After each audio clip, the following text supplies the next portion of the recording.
R.W. Johnson, not Irina Filatova, on screen with us now. He's using his wife's machine. So nice to be with him. And, of course, a very important interview.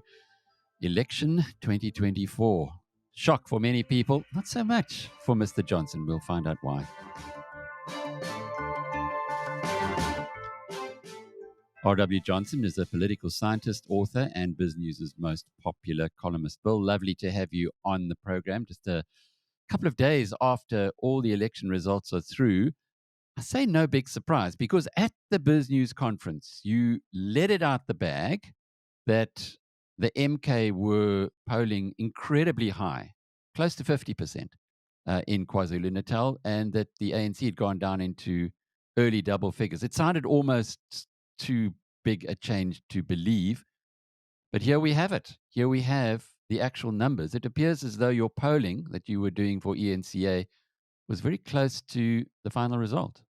Well, it was in that respect. We were bang on with MK, both within Natal and KZN and within the country. We actually were within percentage point in both cases. We were less good on the Patriotic Alliance, which came through right at the end. And we also were somewhat light on the DA, which did slightly better than we thought. But overall, yes, the polls were good. And of course, now it's all about coalitions. If we go back to our conversations over the past couple of years, your thought has always been that the ANC and the EFF were a natural coalition partnership. There's lots of reasons being put forward why this would be bad for the country, but perhaps we can start there. Are you still feeling that that's a likely outcome? Well, look, put it this way: it would be instinctively for probably more people inside the ANC would feel comfortable about that than would in making a deal with the DA. But of course, the reasons not to do it, which are very powerful, are to do with the financial world and the complete calamity that would overtake the economy if they were to go that way. So personally, I believe that if the ANC made a deal with the EFF, it wouldn't last. I think that they would recoil after a week or so and realize this was just a disaster. So I don't think it's really a viable option. And what about the negotiations that are now going forward? If we can just start with the DA. You have Helen Zille leading the team, which includes Tony Leon, a former leader of the Democratic Alliance, and some other interesting names in there. Not the leader, not John Steenhuisen. Is that perhaps a disadvantage for them, that their leader's not sitting around the table?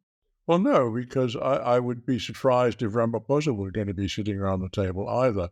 I think both sides will depute a team to do it, and that there are advantages in not having your leaders there.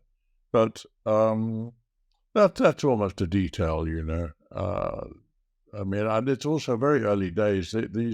They'll have to sort of find one another in the same way that the National Party and ANC negotiators had to find one another in 1994.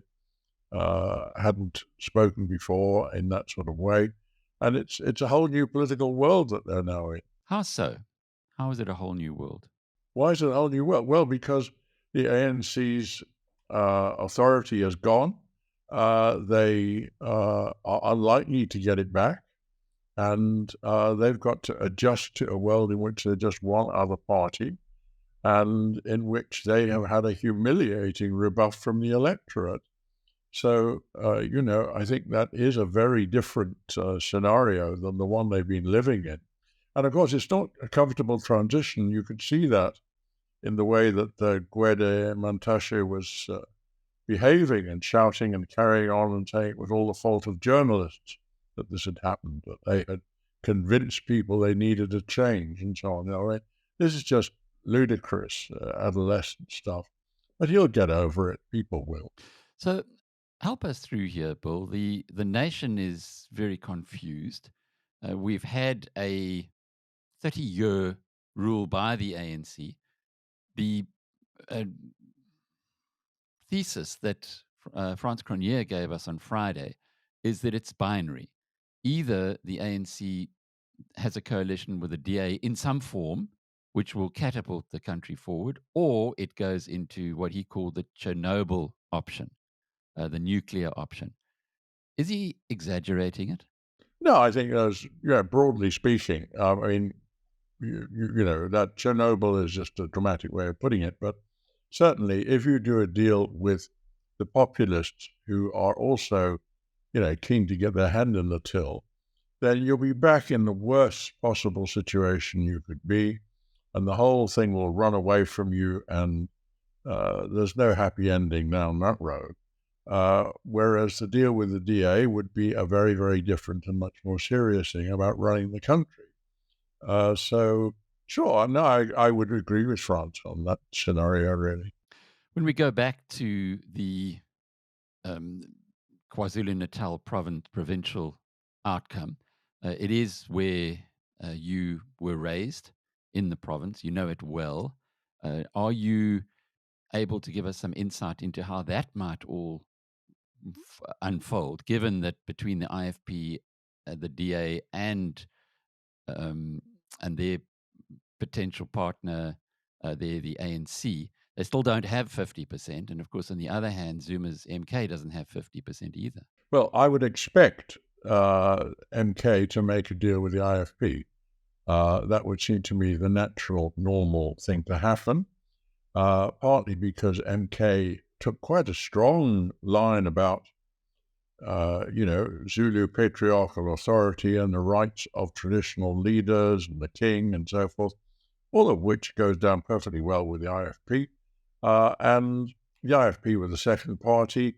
So there's no bad feeling between those two parties in the way that there is between ANC and MK. And it would be a relatively easy thing. And I think IFP would be happy to be part of the government of KwaZulu-Natal again. So that's what I would expect there. But the problems in KZN are really dreadful, because you can start with the fact that Durban is in the most appalling state. And it's in that state because the RET faction, the Zuma faction of the ANC, has been running that city and running it into the ground, stealing the money, not doing maintenance, repairs, or anything like that. And you know what the result is. Now, even before the election, we had reached a situation in which the central government was beginning to say, listen, we're going to have to intervene in Durban. We can't watch one of our biggest metros go down the plug hole like this. And it's going to need money from the center, and it's going to need a bailout, but we also have to get rid of these people who are running it into the ground. Now, I don't know what exactly they had in mind, but they were limbering up for something. Well, now the whole thing is worse in the sense that the Zumaites are control of the whole province, and presumably will want to back up that group running Durban. And the centre will not be very keen to bail out a city which is putting money into the hands of MK, who will doubtless steal it. So, it's very, very messy. And I don't know what will happen. And I feel very sorry for my old province of KwaZulu-Natal, because it's certainly not in safe hands. Is there any chance that the others might be able to get together and indeed bring in maybe one or two of the smaller parties to get that extra 1.5%, i.e., the IFP going with the DA and the ANC rather than with Zuma's lot? Well, I doubt it. And, you'd need just about everybody else, which includes the EFF. And the EFF would not do a deal against the MK, who they are very friendly with, in order to help the DA and the ANC. I mean, that's just not going to happen. So I don't really think there's a plausible alternative. And, of course, we don't know how on earth MK is going to work as a party, because Zuma seems to be the sole authority within it, the sole lawgiver. And he's an old man, and he's going to be sitting in eNCA. He won't be sitting in Durban or Maritzburg, let alone Pretoria. So I don't know how the MK party is going to work either in Parliament, the national Parliament, or even in the provincial legislature. That remains to be seen. Well, from a cultural perspective, you do have the a fairly authoritarian type operations in the EFF and in MK, whereas the ANC, as we keep hearing, um, rely on the National Executive Committee, the coalition within the ANC itself. Does that naturally make them poor partners, even though there seems to be lots of other things that might bring them together? So, which partners are you talking about now? Well, the ANC talks about a collective, and Yeah. MK and EFF are very much driven by Zuma and Julius Malema. So it seems rather strange for a collective to be together with those two parties. Yet everything we hear is that the three of them are likely to or could have got a lot in common. Well, they have, obviously, they're all splinters from the ANC has just kept on splitting. First the UDM, then COPE and EFF, and now MK. And, Lord knows, there may be further. Well, I mean, there are already little ones like the African Transformation Movement and so on. But so that, sure, they're all part of the same initial body. But I don't think that there's any likelihood of ANC teaming up with MK. The feeling is too bad, and MK requires, as their first principle, that Ramaphosa step down, and ANC isn't accepting that. So I can't see how they get together. So how are you seeing it at a national level then, given that MK and ANC are unlikely bedfellows? A choice between the EFF and the DA, and which way might it Yeah, might that's it end? right. And I think that in practice they'll be forced towards the DA because the finance minister and the governor of the central bank will say, listen, chaps, if you go with the EFF, I can't answer for what happens next. And pretty quickly that will, as it happened when, Zuma put in a crazy finance minister, we saw what happened. The market simply said, no, you can't do that. On another provincial level, Gauteng, how can you see that all playing out? Well, the NC's taken quite a big hiding in Gauteng. It's something which I noticed, by the way, when I used to follow French elections. There was always a sort of metropolitan factor where the biggest city, Paris, would always exaggerate whatever the national trends were. And the same thing seems to have happened in Gauteng, that because those are the big central cities of the country, that the ANC's losses there were particularly bad. I think that if you have a look at Gauteng, the interesting thing is that even if you add together ANC and EFF, it's not quite enough. Even together, they don't quite get to 50. So it seems to me that, you might even get some sort of ANC-DA alliance in that province as well. And indeed, I think it's quite possible that when the ANC and DA talk to one another, that one of the things that's going to come up fairly quickly is the situation in the provinces and whether or not a deal at national level will have implications for deals in the provinces. Is it possible, though, that the ANC would go with the EFF and perhaps Patriotic Alliance in Gauteng? Because it's been suggested by the Patriotic Alliance, not publicly, I don't think, but certainly it has been within their circles. That would give them 51% or more than 50%. But then do a separate deal at a national level with the DA, or the inside chattings there. Now, I think these are all, and indeed, if you go to a province like Northwest or Free State or whatever, there will be a number of provinces where virtually the only possible coalition is ANC-EFF. So it's going to happen in some places without much of a doubt. Getting back to what people in South Africa think about this election and are now looking forward, do you have reason for hope, or do you have reason for grave concern?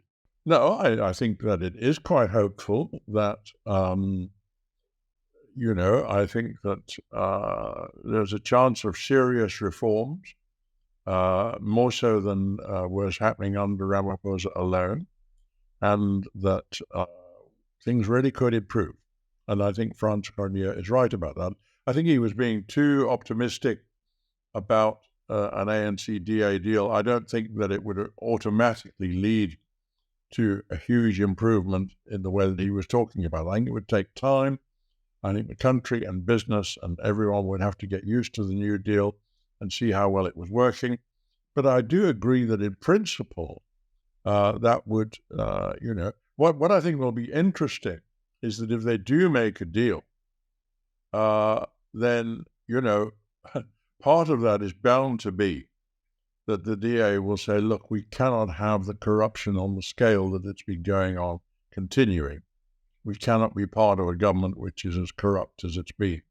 Now, there are going to be people within the ANC who have been making a mint of money, either nationally or provincially, and they are going to be under threat as a result of any deal reached. And that is going to be quite a showdown, I would think. Enough of a showdown to block any deal?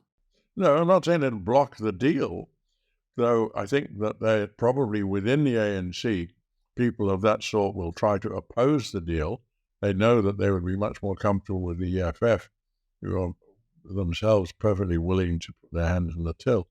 But I think that the problem is that there were very powerful interests. And look, we've just seen it. We've just had a speaker, for heaven's sake, forced out for corruption.